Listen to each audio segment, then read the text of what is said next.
ശാന്തി 4/1/25 പ്രഭാതമുരളി ബാബ്ദാദ മധുബൻ.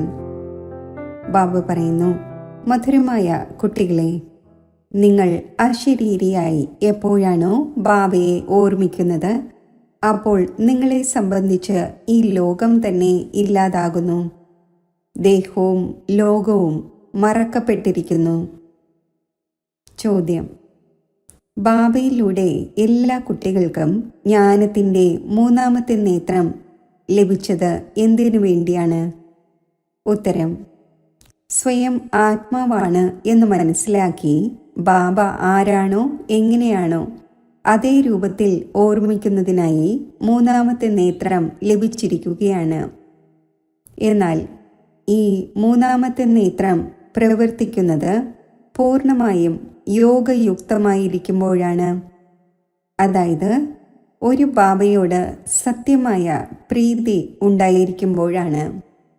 ആരുടെയും നാമരൂപത്തിൽ തൂങ്ങിക്കിടക്കാത്തപ്പോഴാണ്. പ്രീതി വയ്ക്കുന്നതിൽ തന്നെയാണ് മായ വിഘ്നമിടുന്നത്. ഇതിൽ കുട്ടികൾ ചതിക്കപ്പെടുന്നു. ഗീതം: മരിക്കേണ്ടത് നിന്റെ വീഥിയിൽ. ഓം ശാന്തി. ബ്രാഹ്മണ കുട്ടികളായ നിങ്ങൾക്കല്ലാതെ ഈ ഗീതത്തിൻ്റെ അർത്ഥം ആർക്കും മനസ്സിലാക്കാൻ സാധിക്കില്ല. ഇതുപോലെ വേദശാസ്ത്രങ്ങളും മറ്റും ഉണ്ടാക്കപ്പെട്ടിരിക്കുകയാണ്. എന്നാൽ എന്തെല്ലാം പഠിക്കുന്നുവോ അതിൻ്റെ അർത്ഥം മനസ്സിലാക്കാൻ സാധിക്കുന്നില്ല.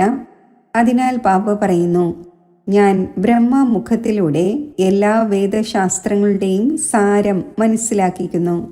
അതേപോലെ തന്നെ ഈ ഗീതങ്ങളുടെ അർത്ഥവും ആർക്കും മനസ്സിലാക്കാൻ സാധിക്കുന്നില്ല. ബാബ തന്നെയാണ് ഇതിൻ്റെ അർത്ഥം പറഞ്ഞു തരുന്നത്.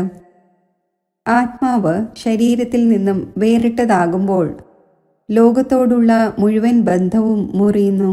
ഗീതത്തിലും പറയുന്നു, സ്വയം ആത്മാവാണ് എന്ന് മനസ്സിലാക്കി അശരീരിയായി ബാബയെ ഓർമ്മിക്കൂ.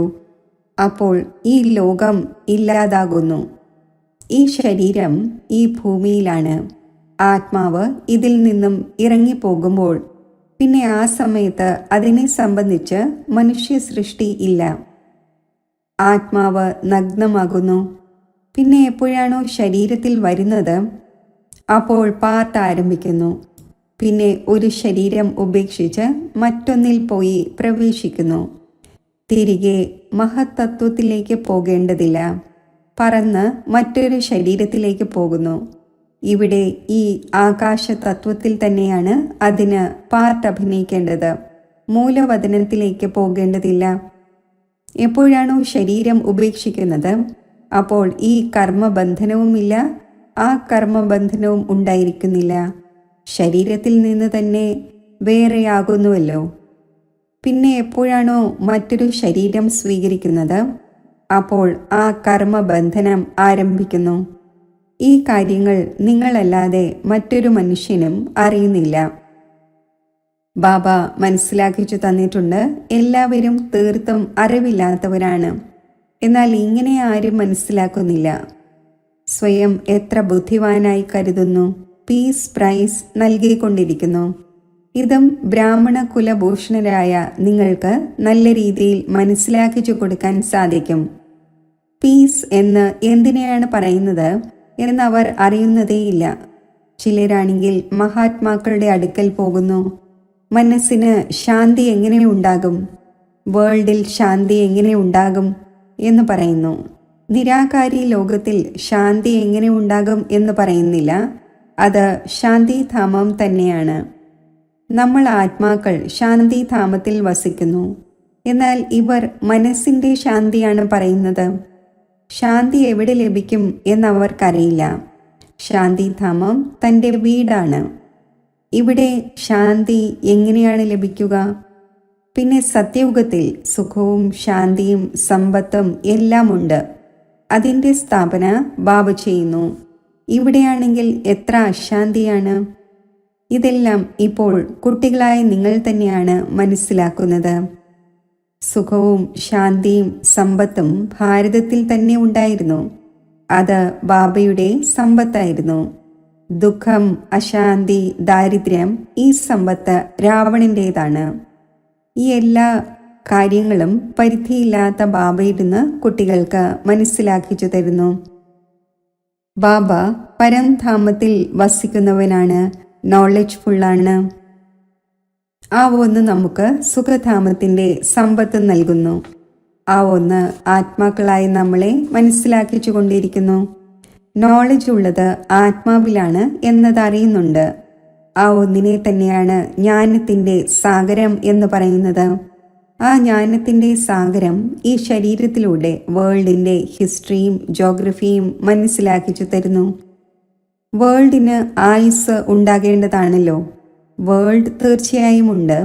കേവലം പുതിയ ലോകമെന്നും പഴയ ലോകമെന്നും പറയുന്നു. ഇതും മനുഷ്യർക്കറിയില്ല.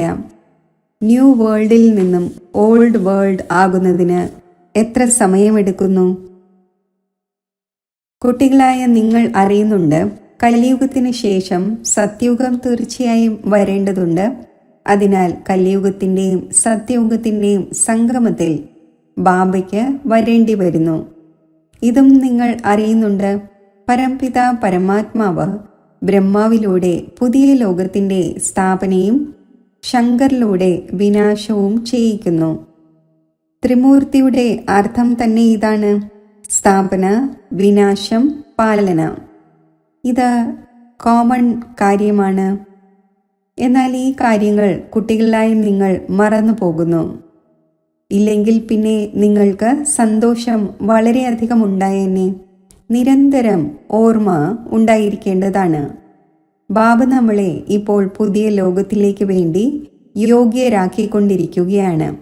നിങ്ങൾ ഭാരതവാസികൾ തന്നെയാണ് യോഗ്യം ആകുന്നത്, മറ്റാരുമല്ല. പിന്നെ ആരാണോ മറ്റു ധർമ്മങ്ങളിലേക്ക് കൺവേർട്ടായി പോയത് അവർ വന്നേക്കാം. വീണ്ടും ഇതിലേക്ക് കൺവേർട്ടാകും. അതിലേക്ക് ആയതുപോലെ ഈ മുഴുവൻ നോളജും നിങ്ങളുടെ ബുദ്ധിയിലുണ്ട്. മനുഷ്യർക്ക് മനസ്സിലാക്കിച്ചു കൊടുക്കണം, ഈ പഴയ ലോകം ഇപ്പോൾ മാറുകയാണ്. മഹാഭാരത യുദ്ധവും തീർച്ചയായും നടക്കേണ്ടതുണ്ട്.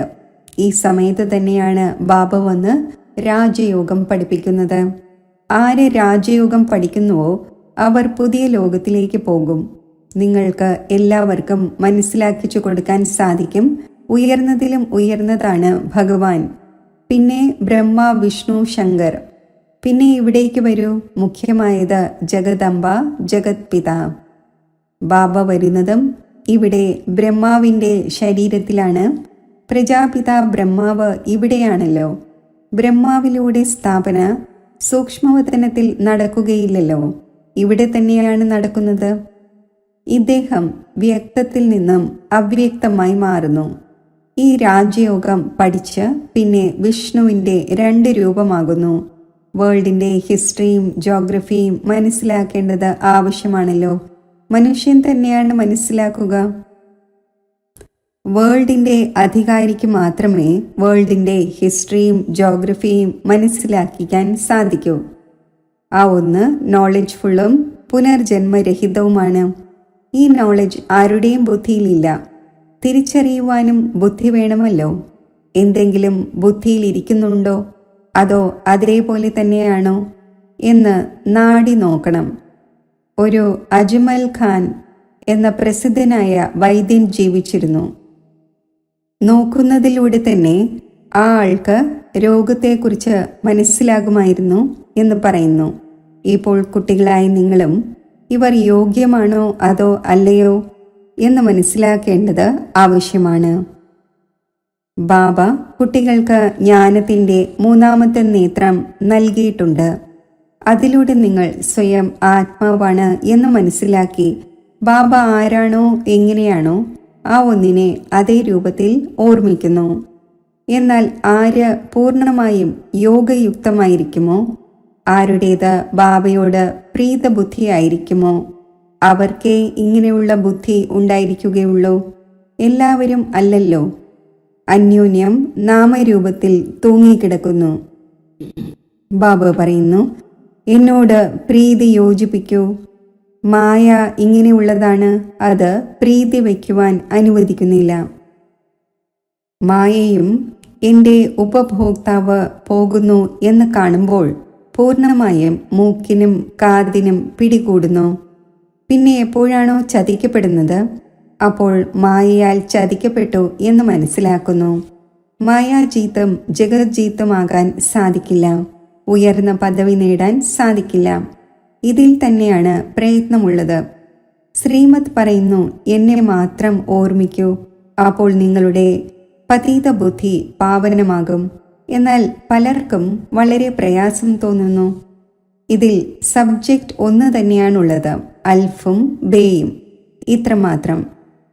2 വാക്കുപോലും ഓർമ്മിക്കാൻ സാധിക്കുന്നില്ല. ബാബ പറയുന്നു, അൽഫിനെ ഓർമ്മിക്കൂ എന്ന്.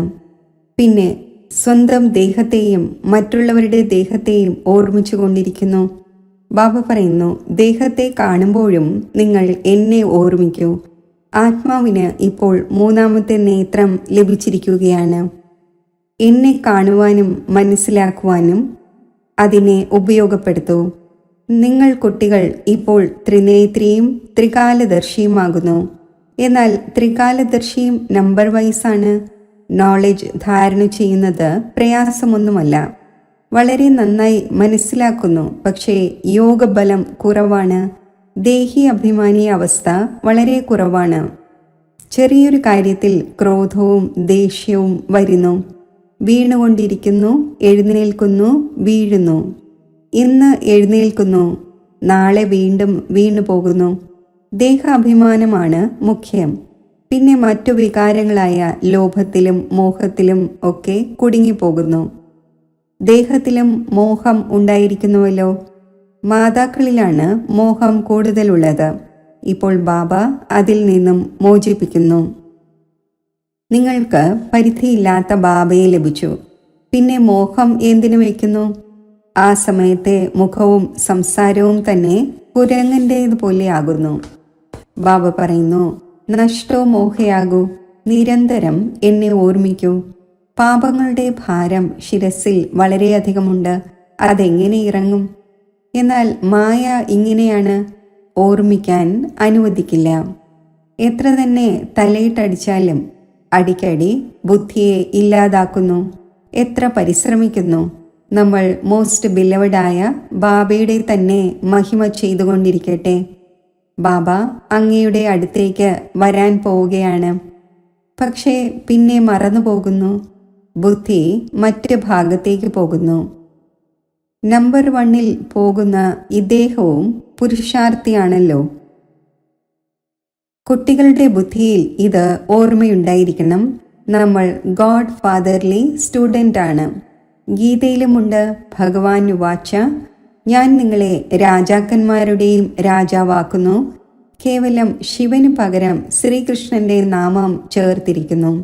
വാസ്തവത്തിൽ ശിവബാബയുടെ ജയന്തി മുഴുവൻ ലോകത്തിലും ആഘോഷിക്കേണ്ടതാണ്. ശിവബാബ എല്ലാവരെയും ദുഃഖത്തിൽ നിന്നും ലിബറേറ്റ് ചെയ്ത് ഗൈഡായി കൊണ്ടുപോകുന്നു. ആ ഒന്ന് ലിബറേറ്ററും ഗൈഡുമാണ് എന്നത് എല്ലാവരും അംഗീകരിക്കുന്നു. സർവരുടെയും പതീത പാവനൻ ബാബയാണ്. സർവരെയും ശാന്തിധാമത്തിലേക്കും സുഖധാമത്തിലേക്കും കൊണ്ടുപോകുന്നവനാണ്. അപ്പോൾ ആ ഒന്നിൻ്റെ ജയന്തി എന്തുകൊണ്ട് ആഘോഷിക്കുന്നില്ല? ഭാരതവാസികളെ ആഘോഷിക്കുന്നില്ല. അതിനാൽ തന്നെയാണ് ഭാരതത്തിൻ്റെ ഈ മോശമായ ഗതി ഉണ്ടായത്. മൃത്യുവും മോശമായ ഗതിയോടെ ഉണ്ടാകുന്നു. അവരാണെങ്കിൽ ഇങ്ങനെയുള്ള ബോംബുകൾ ഉണ്ടാക്കുന്നു. ഗ്യാസ് പുറപ്പെട്ടു കഴിഞ്ഞു, ക്ലോറോഫോം ഏൽക്കുന്നത് പോലെ.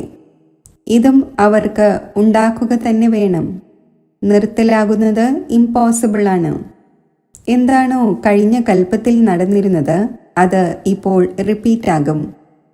ഈ മിസൈൽസിലൂടെയും നാച്ചുറൽ കലാമിറ്റീസിലൂടെയും പഴയ ലോകത്തിൻ്റെ വിനാശം നടന്നിരുന്നു. അത് ഇപ്പോഴും ഉണ്ടാകും. വിനാശത്തിൻ്റെ സമയം എപ്പോഴാകുമോ അപ്പോൾ ഡ്രാമ പ്ലാൻ അനുസരിച്ച് പ്രവൃത്തിയിൽ വരിക തന്നെ ചെയ്യും. ഡ്രാമ തീർച്ചയായും വിനാശം നടത്തിക്കും. രക്തത്തിൻ്റെ നദികൾ ഇവിടെ ഒഴുകും. സിവിൽ വാറിൽ അന്യോന്യം കൊല്ലുന്നുവല്ലോ. നിങ്ങളിലുള്ളവരും ഈ ലോകം മാറിക്കൊണ്ടിരിക്കുകയാണ് എന്നറിയുന്നില്ല. നമ്മൾ സുഖധാമത്തിലേക്ക് പോവുകയാണ്. അപ്പോൾ സദാ ജ്ഞാനത്തിൻ്റെ അതീന്ദ്രിയ സുഖത്തിൽ ഇരിക്കേണ്ടതാണ്. എത്രത്തോളം ഓർമ്മയിലിരിക്കുമോ അത്രത്തോളം സുഖം വർദ്ധിച്ചുകൊണ്ടിരിക്കും.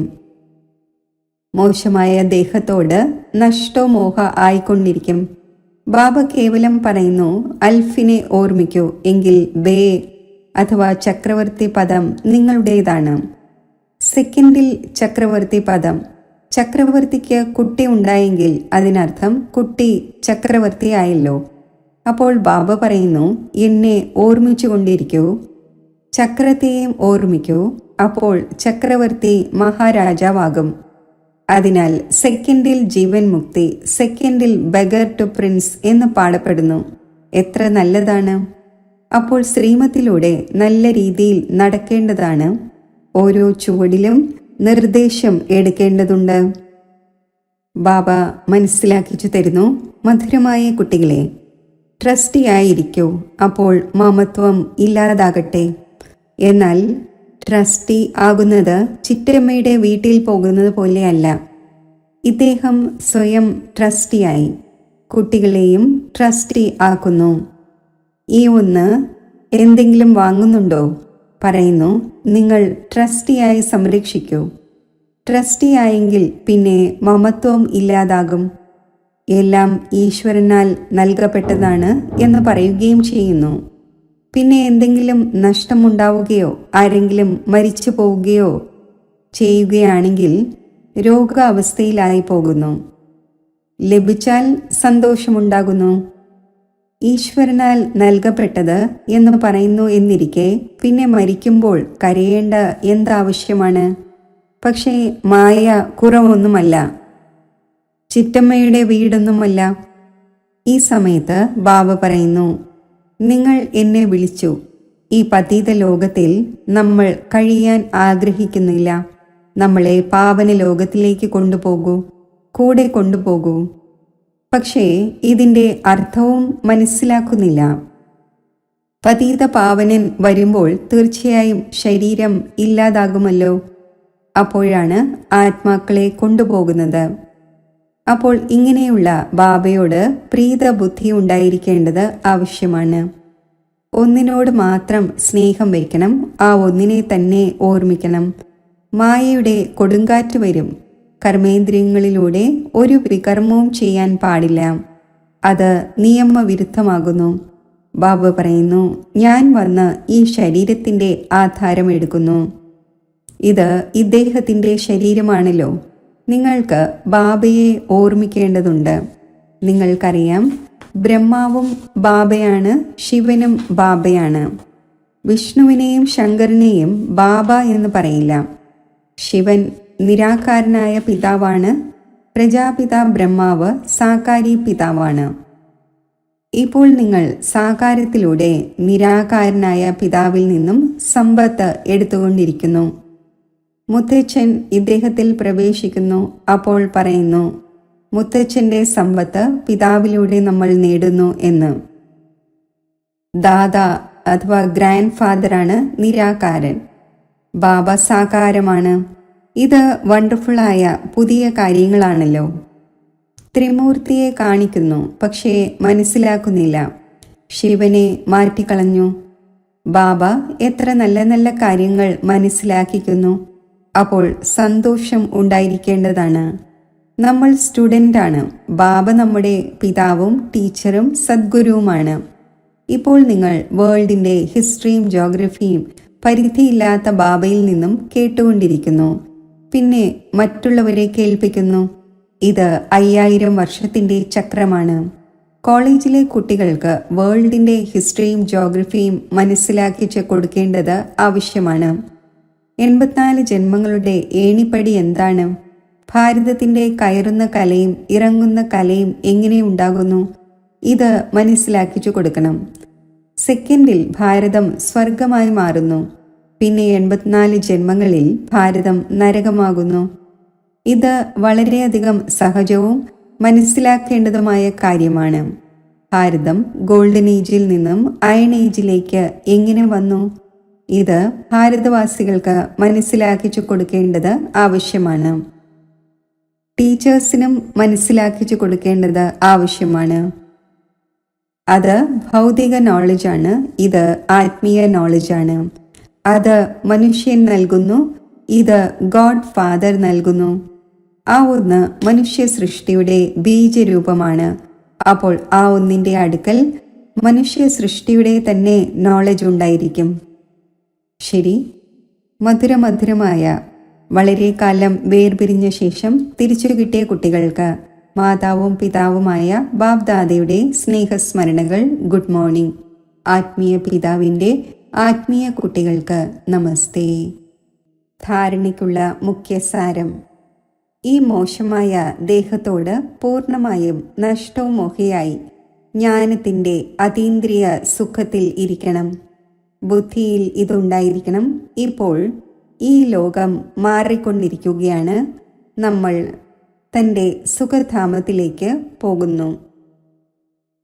ട്രസ്റ്റിയായി സർവ്വതും സംരക്ഷിച്ചുകൊണ്ടും തൻ്റെ മമത്വം ഇല്ലാതാക്കണം. ഒരു ബാബയോട് സത്യമായ പ്രീതി വയ്ക്കണം. കർമ്മേന്ദ്രിയങ്ങളിലൂടെ ഒരിക്കലും ഒരു വികർമ്മവും ചെയ്യരുത്. വരദാനം: ബ്രഹ്മബാബയ്ക്ക് സമാനം ശ്രേഷ്ഠത്തിലും ശ്രേഷ്ഠമായ ചിത്രം ഉണ്ടാക്കുന്ന പരോപകാരിയായി ഭവിക്കട്ടെ. ശ്രേഷ്ഠ സ്മൃതിയിലൂടെയും ശ്രേഷ്ഠ കർമ്മത്തിലൂടെയും ഭാഗ്യത്തിൻ്റെ ചിത്രം എല്ലാ കുട്ടികളും ഉണ്ടാക്കിയിരിക്കുകയാണ്. ഇപ്പോൾ സമ്പൂർണതയുടെ അഥവാ ബ്രഹ്മബാബയ്ക്ക് സമാനം ശ്രേഷ്ഠത്തിലും ശ്രേഷ്ഠമാകുന്നതിൻ്റെ ലാസ്റ്റ് ടച്ചിങ് മാത്രമാണുള്ളത്. ഇതിനു വേണ്ടി പരോപകാരിയാകൂ, അതായത് സ്വാർത്ഥഭാവത്തിൽ നിന്നും സദാ മുക്തമായിരിക്കൂ. ഓരോ പരിതസ്ഥിതിയിലും ഓരോ കാര്യത്തിലും ഓരോ സഹയോഗി സംഘടനയിലും എത്രത്തോളം നിസ്വാർത്ഥ ഭാവം ഉണ്ടായിരിക്കുമോ അത്രയും തന്നെ പരോപകാരി ആകുവാൻ സാധിക്കും. സദാ സ്വയം നിറഞ്ഞവരായി അനുഭവിക്കും. സദാ പ്രാപ്തി സ്വരൂപത്തിൻ്റെ സ്ഥിതിയിൽ സ്ഥിതി ചെയ്യും. സ്വയത്തെ പ്രതി യാതൊന്നും സ്വീകരിക്കുകയില്ല. സ്ലോഗൻ: സർവസ്വത്യാഗി ആകുന്നതിലൂടെ തന്നെയാണ് സരളതയുടെയും സഹനശീലതയുടെയും ഗുണം വരുന്നത്. തൻ്റെ ശക്തിശാലി മനസ്സിലൂടെ സകാശ് നൽകുന്നതിൻ്റെ സേവനം ചെയ്യൂ.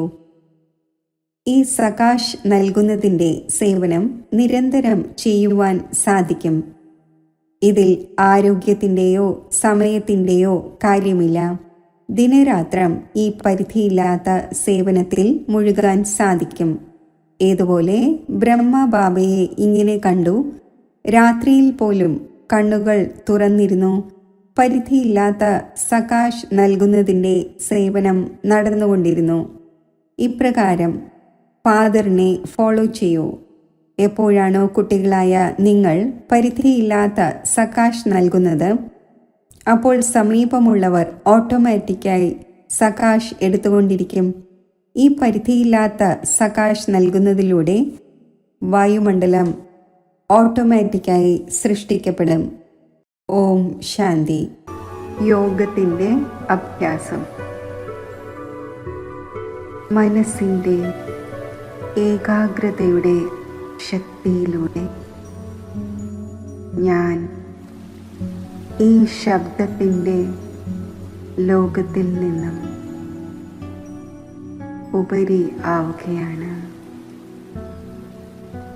അതിസൂക്ഷ്മ ജ്യോതിർബിന്ദു സ്വരൂപമായ ഞാൻ ആത്മാവ്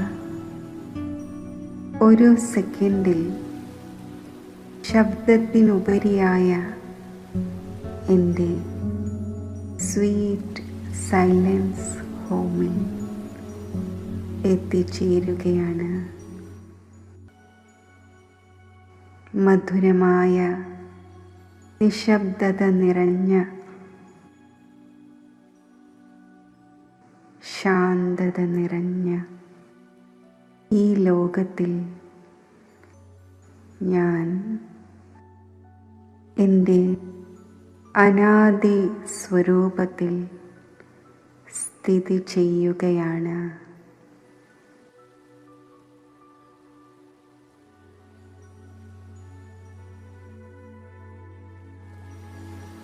എൻ്റെ മാതാവും പിതാവുമായ ശിവപരമാത്മാവിൻ്റെ സമീപത്ത്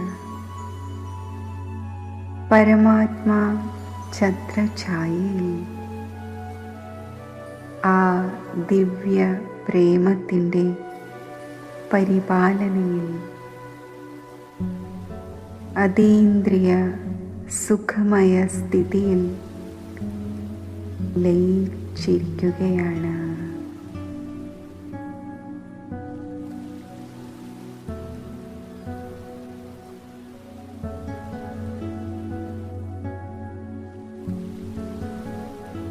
ഈ ദിവ്യ സ്നേഹത്തിൻ്റെ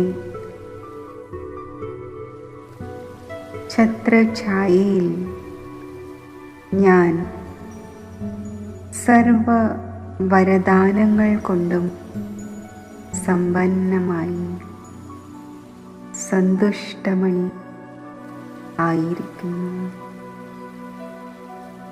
എന്നിൽ നിന്നും സന്തോഷത്തിൻ്റെ അലകൾ നാനാഭാഗത്തും വ്യാപിക്കുകയാണ്.